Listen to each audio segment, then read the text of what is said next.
Wow, setengah penduduk Indonesia gamers. Total jumlah penduduk Indonesia ada 270 juta orang, dan 170 juta diantaranya adalah gamers. Itu udah kurang lebih 60% dari total penduduk Indonesia. Industri game di dunia berkembang pesat setiap tahunnya. Bahkan, market size-nya jika dibandingkan dengan industri film dan industri musik, bahkan jika keduanya digabungkan, masih jauh lebih besar industri game. Gokil nggak sih? Menurut peta ekosistem industri game Indonesia, pasar video game Indonesia itu bisa mencapai 14,3 triliun rupiah. Tapi ironisnya, dari angka sefantastis itu, kontribusi game lokal hanya 0,4%-nya aja menurut CNBC Indonesia. Kebanyakan game yang dimainin di Indonesia itu masih mayoritas dari developer asing, kayak Mobile Legends, PUBG, Valorant, Genshin Impact, Free Fire, Zuma. Oke, padahal kampanye Bangga Buatan Indonesia udah disuarakan dari lama. Pak Presiden Jokowi juga bangga menggunakan brand lokal, bahkan juga memperlihatkannya di sosial medianya. Produk buatan Indonesia tidak hanya sebatas busana, kria, kuliner, tapi game lokal juga. Memainkan game dari developer asing itu sama aja kayak menggunakan produk impor. Nggak ada yang salah dengan itu.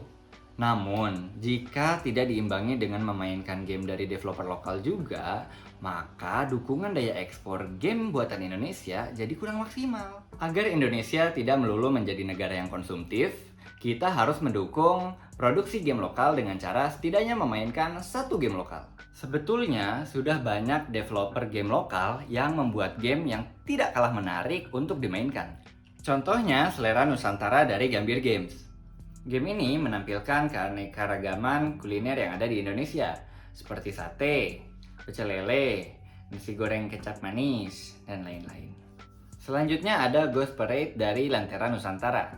Game ini adalah game petualangan yang menampilkan keanekaragaman makhluk mistis yang ada di Indonesia, seperti pocong, tuyul, kuntilanak, genderuwo, dan lain sebagainya. Kemudian ada Coral Island dari Stairway Games.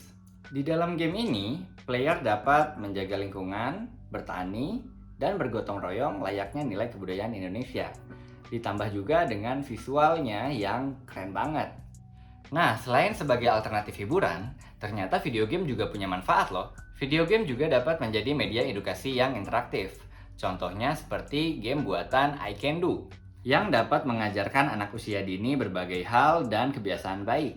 Selain itu, video game juga dapat menjadi media penyampaian pesan yang interaktif. Di dalamnya, kita bisa menyampaikan pesan kebudayaan, isu sosial, dan kekayaan kearifan lokal Indonesia lainnya. Kekayaan budaya Indonesia yang luar biasa ini tentunya juga menjadi daya tarik bagi developer asing. Contohnya, Blowfish Studio dari Australia dengan gamenya First Light itu mengangkat visual wayang dan bahkan sampai budaya salim pun atau mencium tangan itu ada dalam gamenya.